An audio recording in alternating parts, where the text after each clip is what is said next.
최근에 본 영화 중에 시선이라는 영화가 있습니다.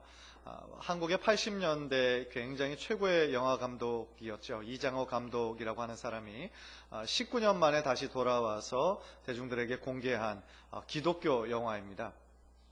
시선은 영어로 God's eye view, 그러니까 사람의 시선이 아니라 하나님의 시선, 하나님의 시각을 주제로 하고 있는 영화입니다. 그 내용은요, 한국의 한 교회 선교팀이 그 이슬람 지역 나라에 선교를 하러 떠난 겁니다. 그런데 그곳에 그 반군에게 잡혀가지고 피랍되어 있는 상황에서 저들이 아주 우연히 그 선교팀이 기독교를 이렇게 전달하려고 온 선교팀인 줄 알게 된 거예요. 그래서 이제 저들을 막 위협하면서 결국 그들을 자신들이 믿는 무슬림, 알라 신을 믿게 하는 그것으로 배교를 시키려고 하는 그것이 그 영화의 주제를 이루고 있습니다. 가장 인상적인 장면은요, 그들이 이제 성경책을 앞에다 갖다 놓고 그 팀의 인솔자인 목사님에게 이제 어떤 선택을 요구하는 그런 장면이에요. 어떻게 선택하냐면, 네가 하나님을 부인하고 이 성경을 내 앞에서 찢으면 저들 그 선교팀을 다 살려줄 것이고, 네가 끝까지 그것을 인정하지 않고 부인하면, 하나님을 선택하기로 하면 너의 선교팀을 다 죽이겠다라고 그렇게 위협을 한 것이죠. 참 어려운 선택이죠. 만약에 목사님 개인에게만 주어진 선택이라고 하는 것도 참 어려운 선택이겠지만, 자신의 선택으로 인해서 다른 선교팀원들 전체에 지금 생명이 달린 겁니다.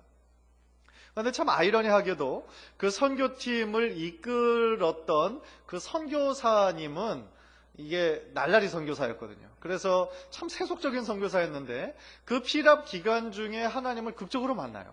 하나님을 극적으로 만나서 본인은 순교를 하고, 순교하기 전에 그 목사님에게 아주 의미 있는 말 한마디를 던집니다. 그게 뭐냐면, 목사님, 순교보다 더 거룩한 배교가 있다라는 것을 기억하십시오. 다 그래요. 참 어려운 말이고 이게 참 이해가 안 되는 말일 수도 있죠. 순교보다 더 거룩한 배교가 있을 수 있다는 것을 기억하십시오. 결과적으로 그 선교사님만 순교를 하고 그 목사님은 배교를 함으로써 그 선교팀 전체를 살려냅니다. 사실은 이제 그 영화의 감독은 어떻게 보면 참 어려운 주제를 일단 관객들에게 던지고 어떤 것이 하나님의 시선일까? 그 순간에. 그래서 그거를 이제 관객에게 스스로 해석하도록 던집니다. 사실은 이제 오늘 본문에 나오는 이 다니엘의 세 친구가 놓여져 있는 상황도요, 사실은 제가 지금 영화의 스토리를 만들어 드린 것처럼 그 내용과 거의 흡사하죠. 물론 큰 차이는, 영화는 물론 사실에서 모티브를 땄다고는 하지만 어떤 가상의 스토리를 전개한 반면에, 이 다니엘의 세 친구는 BC 605년 실제적으로 그 시대의 가장 큰 강대국이었던 바벨론 제국에서 실제로 일어났던 일이었다라는 것이죠. 그래서 오늘 본문에 나타난 것을 보면서 크게 두 가지가 참 대조가 되는 것 같아요. 하나님을 떠난 자의 삶, 그리고 하나님을 끝까지 선택하고 하나님을 따르기로 결정한 자의 삶. 어떤 다른 결과를 나타내는지 오늘 우리가 본문을 통해 바라보게 됩니다. 간절히 바라기는 오늘 말씀을 들으실 때에 정말 다니엘의 세 친구가 보여준 그 믿음의 모습, 그 믿음의 절개의 모습을 정말 우리들의 마음 가운데도 품고 다시 한번 주님 앞에 재결단하시는 귀한 은혜의 시간이 되시기를 주님의 이름으로 간절히 축원합니다. 첫 번째로 오늘 본문에서 발견하는 것은요, 모든 인간에게는 끊임없이 높아지려고 하는 마음이 존재하더라는 거죠. 오늘 본문에 나오는 사건은요, 느부갓네살 왕이 금으로 신상을 만드는데 엄청나게 큰 사이즈로 만듭니다.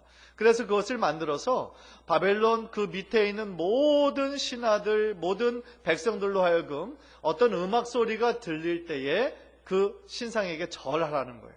절하지 않으면 다 죽이겠다라는 겁니다. 그런데요, 좀 그 전후 문맥을 살펴볼 때 참 한심했던 것이, 이해가 안 됐다는 것이 2장의 제일 후반부에 보면 어떤 사건이 나오냐면, 제가 지난주에 설교 때 말씀을 드렸던 것처럼 그 느부갓네살 왕이 꾼 꿈이 너무나 심란하고 너무나 어려워서 이 사람이 바벨론의 모든 나라에게 선포해서 모든 지혜자들이 자신이 꾼 꿈을 맞출 뿐만 아니라 그 꿈의 내용까지 해석해라 라고 다 선언하지 않습니까?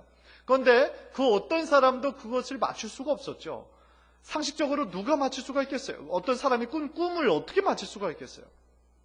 그래서 그 신하 중에 한 사람이 그러잖아요. 이 왕이 우리들에게 내리신 명령은 정말 실제적으로 우리들의 육체와 함께 하는 신 이외에는 맞출 사람이 없다 라고 하잖아요.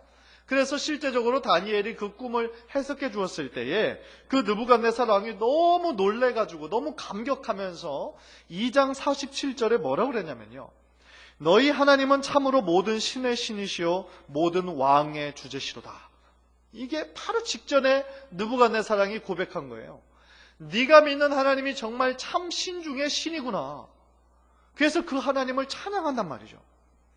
그런데 얼마 지나지 않아서 느부갓네살은 자신이 그 대제국을 이룬 그 승리와 그 업적을 스스로 찬양하고 높이기 위해서 금신상을 세워 모든 사람들로 하여금 다 그것에 절하라고, 그것에 절하지 않으면 다 죽이겠다라고 하는 이런 명령을 내리는 것이죠.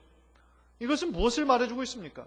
느부갓네살 왕이 방금 직전에 자기가 체험했던 것을 잊어먹을 정도로 건망증이 심하다라는 겁니까? 아니면 변덕이 심하다는 겁니까?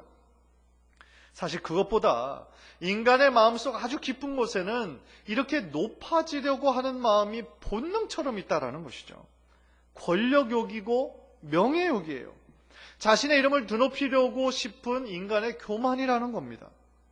어떤 학자는요, 느부갓네살 왕이 다니엘의 꿈의 해석을 듣고 다니엘의 꿈의 해석 중에서 지금 바벨론 제국은 금머리에 해당하는 것이었죠.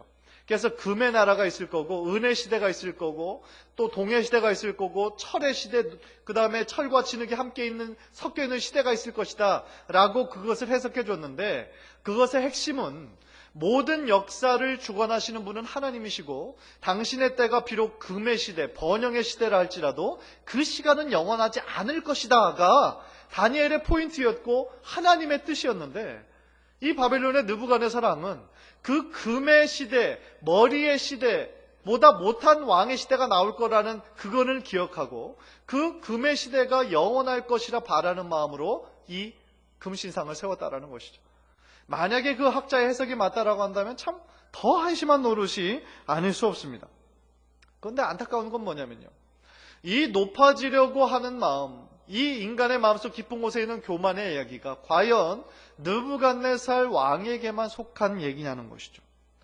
사실은 정도의 차이만 있다 뿐이지 우리 안에서도 얼마든지 이런 명예욕, 칭찬받기 원하고 인정받기 원하는 그러한 욕구가 우리들에게도 동일하게 있다는 것입니다. 우리도 또한 느부갓네살처럼 방금 직전에 네가 믿는 하나님이 정말 참 하나님이다 그렇게 찬양했던 것을 금방 잊어먹고 우리도 어느 순간 하나님의 은혜를 잊어먹는 경우가 또 있지 않느냐는 거죠. 생각해 보십시오. 어려운 일들을 만났습니다. 간절한 기도 제목이 있었어요. 그래서 우리가 하나님께 간절히 무릎 꿇고 기도했습니다. 어떤 경우는 금식하지 않으면서 기도해요.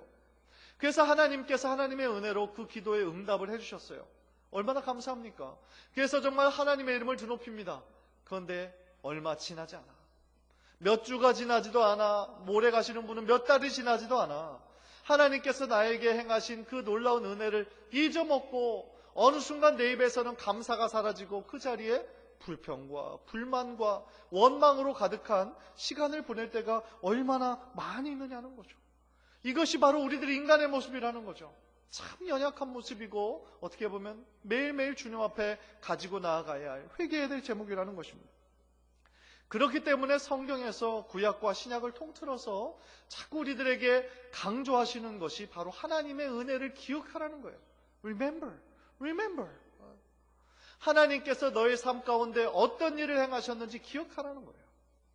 그래서 광야 40년 동안 이스라엘 백성이 그렇게 헤매야 됐던 그 이유는 출애굽했을 때의 그 하나님의 은혜를 잊어먹고 계속하여 하나님께 이것 때문에 내가 다시 애굽 돌아가야 되겠다. 지금의 시대는 그때보다 못하다. 왜 우리를 그곳에 편하게 살고 있었는데 왜 우리를 이끌어내가지고 이렇게 고생을 하게 만드느냐. 입만 열면 끊임없이 불평과 불만이 반복되는 것을 보고 하나님께서 그 패역한 세대, 믿음이 없는 세대들을 그 광야의 시간 동안에 다 죽이시고 훈련시키시고 결국엔 하나님의 은혜를 지적으로 바라는 그 세대들만, 새로운 세대들만 하나님의 약속하신 땅으로 들여보내게 하신 그 사건을 통해서도 우리가 알 수 있다는 것이죠. 하나님의 은혜가 충만할 때 우리들의 삶 가운데는 이것이 나의 노력이 아니라 나의 지혜가 아니라 하나님께서 하셨습니다 라는 고백이 나오죠. 그래서 내 삶의 주어는 자꾸 하나님이에요. 하나님께서 이렇게 하셨어요. 하나님께서 이런 은혜를 주셔서 이렇게 하나님의 큰 축복을 받았어요. 그런데 어느 순간 그러한 은혜를 잊어버리면 어떻게 됩니까? 자꾸 그 삶의 주어가 하나님이 아니라 자꾸 나로 바뀌는 거예요. 내가 이렇게 노력했더니 이렇게 됐다고. 우리 교회가 이런 이벤트와 이런 프로그램을 하니까 이렇게 부흥하게 됐다고. 참 하나님께서 보시기에 안타까워하실 일이라는 것이죠. 그래서 우리가 정말 오늘 첫 번째로 기억해야 하는 것은 그 명예욕은 누구나 예외가 없다라는 거죠. 우리들 모두도 어느 순간 하나님의 은혜를 망각하고 잊어버릴 때 교만이라는 놈이 나를 자꾸 자랑하고 드높이려고 하는 마음이 나의 마음가에서 어느 순간 나올지 모른다라는 그 사실을 늘 겸허히 인정하고 하나님 앞에 나아가야 된다는 사실입니다. 하나님 앞에 어떻게 보면 가장 마음에 합한 자라는 칭찬을 들었던 자 누굽니까? 다윗이에요. 성경 전체에서 정말 하나님 마음에 합한 자라는 칭찬을 들었던 사람은 다윗 왕 한 사람일 거예요. 그런데 다윗 왕도 정말 산전수전 다 겪고 어려운 고난의 시간을 다 겪었음에도 불구하고 자신의 나라가 최고로 부강할 때 어떤 실수를 했는지 기억하십니까? 자신의 그 군사의 수, 이스라엘 백성의 숫자를 다 카운트하라고 시킨 적이 있어요. 그것이 어떤 의미인지 아세요?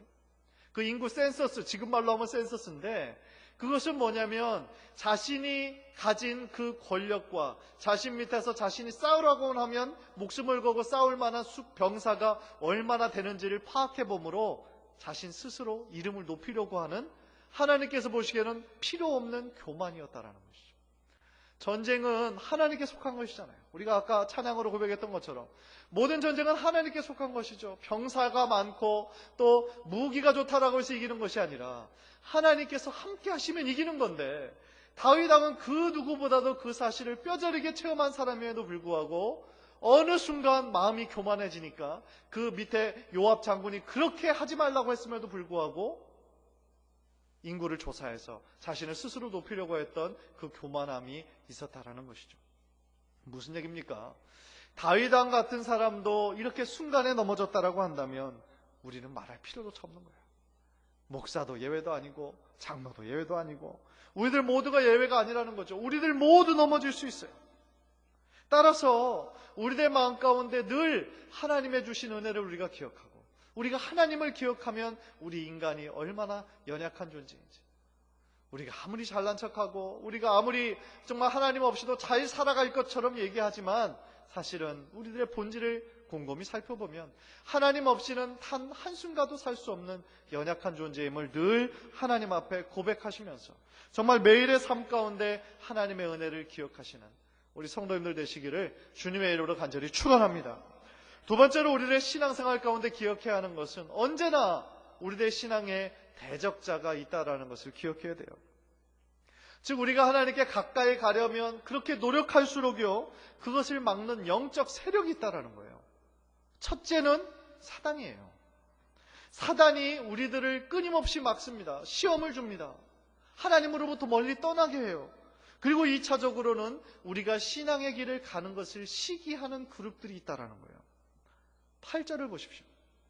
그때에 어떤 갈대아 사람들이 나와 유다 사람들을 참소하니라.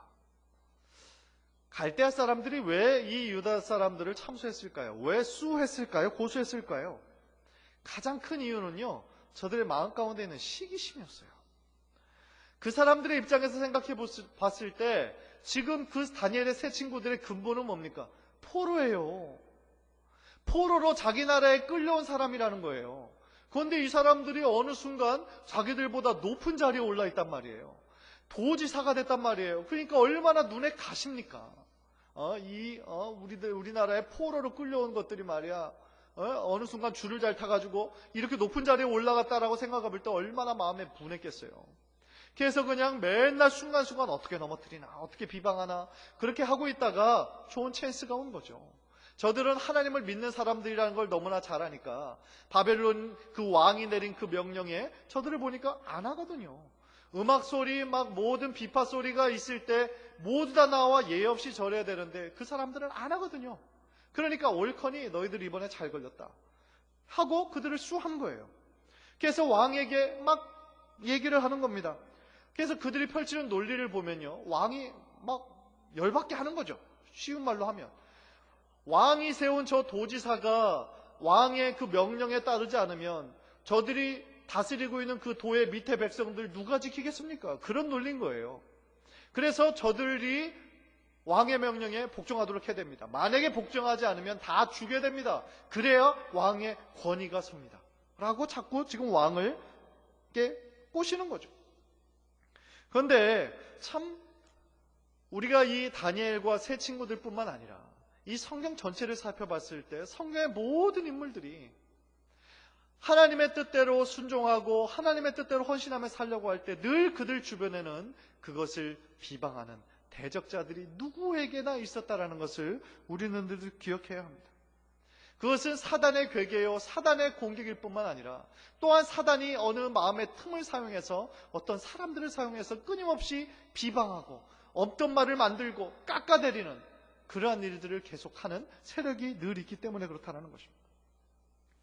지금은 한국에서 사역을 하시는 목사님이신데 한 목사님께서 이민 목회하실 때 그 교회에서 어떤 것을 실행을 하셨냐면 소문 실명제라는 것을 실시하셨대요. 들어보셨습니까? 소문 실명제? 말이 참 재밌죠.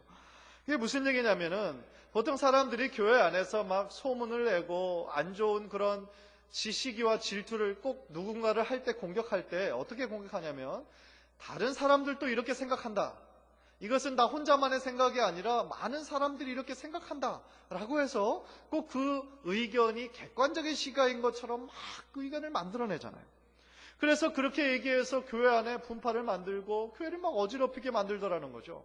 그래서 목사님이 고민 끝에 여러분들이 그 당사자에게 직접 들은 이야기가 아니라고 한다면 그 소문을 듣고 만약에 그것을 옮길 때에 그 소문을 누구에게 들었는지 반드시 밝히고 얘기를 하라는 거죠.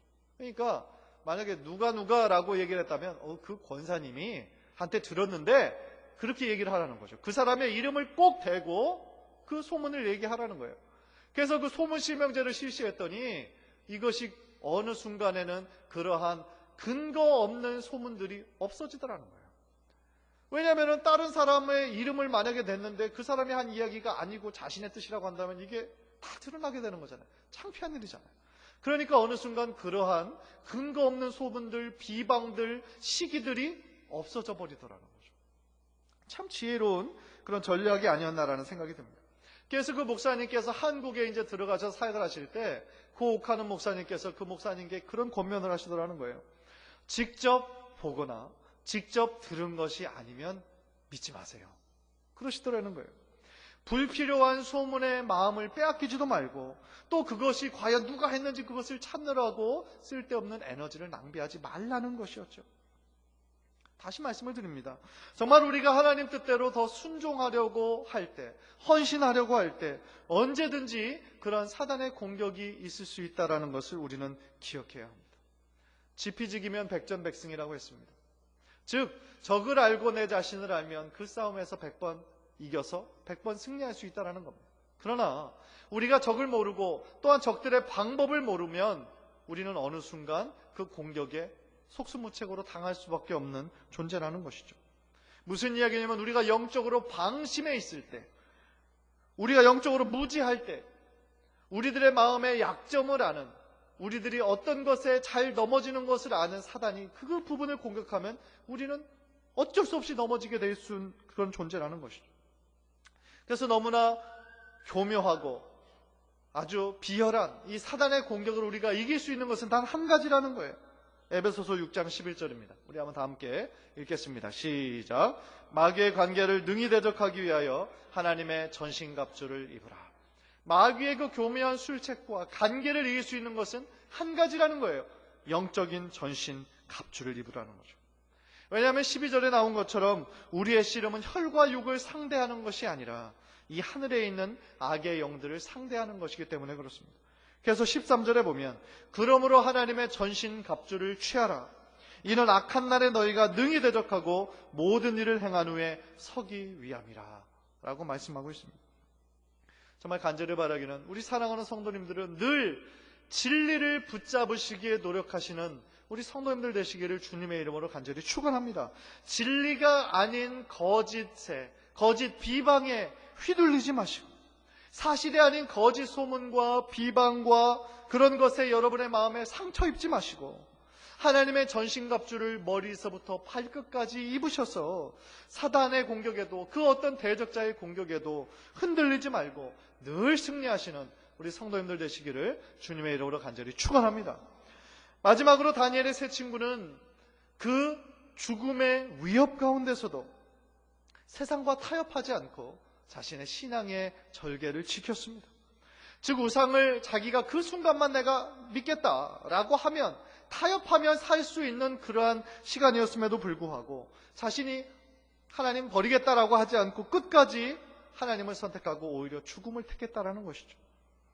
사실 느부갓네살은요, 이 다니엘뿐만 아니라 이 세 친구들을 상당히 아꼈던 것 같아요. 만약에 그 세 친구들을 좀 평상시에도 탐탁치 않게 여겼다라고 한다면 그 갈대아인들이 그렇게 수하고 비방하는 그 소리에 이 세 사람의 이 세 친구의 의견을 들을 것이 뭐 있겠어요? 당장 죽이라고 그러죠. 그런데 그 세 친구에게 직접 찾아가서 다시 한번 회유하고 돌아오기를 원하는 그러한 구절이 있는 것을 보면 평상시에 이 세 친구가 얼마나 지혜롭게 했고 또 얼마나 그 도의 그 운영을 잘했는지를 우리가 알 수 있는 대목이죠. 15절을 보시면 이게 지금 회유하는 거예요, 왕이. 이제라도 너희가 준비하였다가 나팔과 피리와 수금과 사면금과 양금과 생황과 및 모든 악기 소리를 들을 때에 내가 만든 신상 앞에 엎드려 절하면 좋거니와 너희가 만일 절하지 아니하면 즉시 너희를 맹렬히 타는 풀문물 가운데 던져 넣을 것이니 능히 너희를 내 손에서 건져낼 신이 누구이겠느냐. 다시 한번 세컨 찬스를 주는 거죠. 돌이키라는 거예요. 그러니까 당근과 채찍을 지금 같이 하는 거죠. 야, 이렇게 좀 하면 얼마나 좋으냐. 그런데 만약 그렇게 하지 않으면 너희들 다 죽일 거다. 협박하는 거죠. 그런데 그 회유 가운데 제가 몇 주치 부분이에요. 어떤 신도 자신의 손에서 너희를 건져낼 수 없다라고 지금 이 느부갓네살이 자신하고 있죠. 무슨 얘기입니까? 자신을 신격화하죠. 그리고 그가 보기에는 하나님도 하나의 신이고 자신은 더 위대한 신이라는 거예요. 그 당시 세계 최대의 제국에서 살아가고 있다는 그 교만함이 결국 하나님을 대적하는 자리에까지 나아가는 것을 우리는 발견하게 되는 것이죠. 그러나 아무리 왕이 회유하고 협박하여도 다니엘의 세 친구는 조금도 흔들리지 않았어요. 어떻게 그럴 수가 있었을까요? 자신의 생명을 두려워하지 않는 사람이 누가 있겠어요? 그런데 다니엘의 세 친구는 오히려 죽음을 선택했다라는 것이죠. 어떻게 그럴 수가 있었을까? 오늘 본문을 보면 그들에게는 두 가지의 확신이 있었음을 발견하게 돼요. 첫 번째, 저들이 가진 그 확신은요, 바로 뭐였냐면은 분명히 하나님께서 저들을 타는 풀무 가운데서 건져내실 것이라는 확신이 있었어요. 그러니까 저들이 풀무 가운데로 들어가면 당연히 다 죽는 거죠. 옵션이 없어요. 죽는 거예요. 그런데 자기들이 불무 가운데 들어갔다 할지라도 하나님께서 자기들을 건져내실 것이다. 왕의 손에서 건져내실 것이다 라고 하는 강한 확신이 있었다라는 것이죠. 신학자 박윤선 목사님이라는 분이 있어요. 그 박윤선 목사님이 이 구절을 설명하면서 그들이 가진 그 믿음 자체가 이적이다. 그 믿음 자체가 기적이다 라고 얘기를 해요. 즉 어떤 사람에게는 성령의 은사로 말미암아 다른 보통 사람들보다 더 강한 믿음의 은사를 주신다는 거죠. 고린도전서 12장 8절을 보면요, 어떤 사람에게는 성령으로 말미암아 지혜의 말씀을, 어떤 사람에게는 같은 성령을 따라 지식의 말씀을, 다른 사람에게는 같은 성령으로 믿음을 준다. 그러니까 우리가 보통 구원 얻게 되는 그 믿음뿐만 아니라 어떤 사람에게는 더 특별한 믿음의 은사가 있다는 거예요. 이 박윤선 목사님의 그 해석입니다. 그리고 고린도전서 12장 같은 장 29절 30절을 보면 다 사도이겠느냐, 다 선지자이겠느냐, 다 교사이겠느냐, 다 능력을 행하는 자이겠느냐, 이렇게 이 구절을 해석을 하시면서 다니엘과 세 친구는 보통 사람들보다 강한 믿음의 은사를 가졌을 뿐만 아니라 능력을 행하는 그 믿음까지 있었다라고 해석하는 것을 봤어요. 그래요. 어떤 분에게는 더 강한 믿음의 은사를 주신 수도 있겠죠. 그러나 우리들이 기억해야 하는 것은 그럼 우리들의 행한 믿음은 능력이 없이 그냥 세상과 타협하며 사는 것이 마땅하다는 얘기냐? 절대로 그럴 수는 없다라는 것이죠. 우리도 우리들의 믿음에 능력이 있기를, 우리들의 믿음에 정말 세상을 이기는 담대함과 용기가 있기를 계속하며 구하고 하나님 앞에 훈련받을 때에 우리들의 삶 가운데서도 세상과 타협하지 않고 오히려 세상을 예수 그리스도의 복음으로 이기는 놀라운 능력이 우리 성도님들의 삶 가운데 나타나게 될 줄 믿습니다. 그래요. 다른 사람들에게 늘 우리가 어느 교회를 다닌다라고 하는 그런 겉으로 보이는 표시가 아니라 우리의 삶 가운데 정말 다른 세상 사람들이 알지도 못하고 이해할 수 없는 어떤 삶의 능력이 나타나는 것을 보면 세상 사람들이 왜 우리를 바라보면서 주님께로 나오지 않겠어요? 두 번째로 다니엘의 세 친구가 가진 확신은 뭐냐면, 저는 이 두 번째 확신이 더 중요하고 더 담대한 확신이라고 생각해요. 만약에 자신들이 풀무불에서 그냥 죽는다 할지라도, 하나님께서 건져내시지 않는다 할지라도, 그럼에도 불구하고 자신들은 끝까지 하나님만 섬기겠다라고 하는 고백이에요. 오늘 설교 제목처럼 그리 아니하실지라도. 너무나 놀라운 신앙 고백 아닙니까? 사실 우리들이 삶을 한번 뒤돌아보면 우리들의 기도 제목에 어떤 절박한 기도 제목이 있을 수 있잖아요. 그러니까 그냥 어떤 시간을 정해놓지 않고 우리 가족의 어떤 건강과 또 지혜와 이런 것들 제너럴한 기도 제목도 있지만, 어떤 기도 제목은 너무나 급해서 날짜를 정해놓고 우리가 기도할 때가 있잖아요. 하나님, 이 시간까지 이루어 주시지 않으면 우리 당장 미국에서 지금 쫓겨나야 됩니다. 이때가 되지 않으면 지금 우리 사랑하는 부모님 지금 병원에서 어떻게 될지 모릅니다. 어떤 정말 생명의 위기가 왔다 갔다 하는 굉장히 우리들의 삶의 방향이 완전히 달라질 수 있는 절박한 기도 제목이 있잖아요. 그런데 정말 우리가 간절히 기도해서 하나님께서 이루어 주셨으면 감사하죠. 할렐루야, 하나님의 은혜를 우리가 높이지만 꼭 다 응답해 주시는 것은 아니잖아요. 응답해 주지 않는 기도가 있을 수 있잖아요.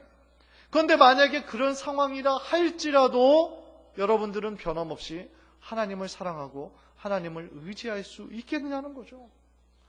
그럼에도 불구하고 그리 아니하실지라도 마치 욥에 고백한 것처럼 주시니도 하나님이시고 가져가시니도 하나님이시니 모든 영광 하나님께 올려드립니다라고 고백할 수 있겠느냐는 거예요. 참 힘든 질문이죠. 자신이 없는 질문이죠.